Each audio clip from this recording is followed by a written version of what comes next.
ज़रूरत नहीं है, हाँ तो फिर रिप्रोडक्शन मतलब ह्यूमन जो है वो आगे कैसे बढ़ेंगे उनकी तो फिर राइट।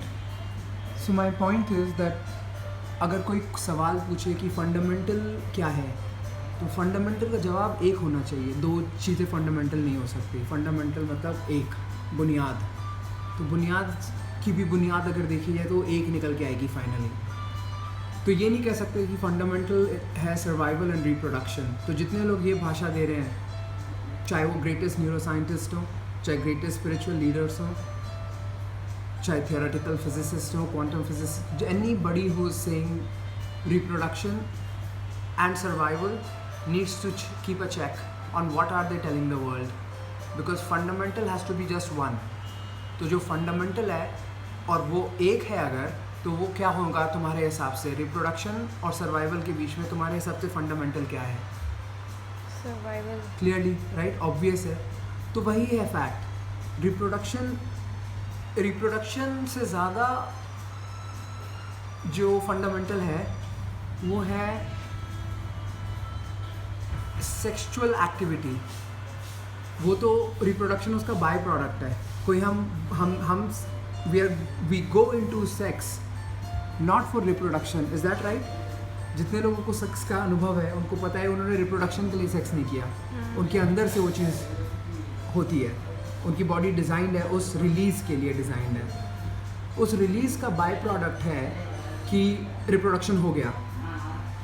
तो रिप्रोडक्शन तो फंडामेंटल है ही नहीं। जिस दिन से, और अब दुनिया या ब्रह्मांड की नीति है बदलाव, चेंज, मूवमेंट। तो मूवमेंट चल रहा है, साइंस और इनोवेशन हो रहा है, और बर्थ कंट्रोल पिल्स आ गए लाइफ में, कॉन्डम्स आ गए लाइफ में लोगों के। तो रिप्रोडक्शन के बिना भी लोग अपनी सेक्सुअल एनर्जी को एक्सप्लोर और रिलीज़ कर सकते हैं। तो जब ये चीज़ें आ गई, इसके बाद जो भी ये कह रहा है कि रिप्रोडक्शन फंडामेंटल है, बिल्कुल मूर्ख है। वो लोगों की बताई हुई बातों में आ गया है। बस वो अपने अंतर से चिंतन करेगा तो कहेगा कि यार रिप्रोडक्शन की शायद ज़रूरत नहीं है। ये मेरी डिज़ायर है, मैं इस डिज़ायर को विद अ कॉन्डम और with birth control pills handle कर सकते हैं। इसको बर्थ की ज़रूरत नहीं है, और मेरे ख्याल से यही करेक्टिव मेजर होगा दुनिया के लिए, बर्थ को रोकना।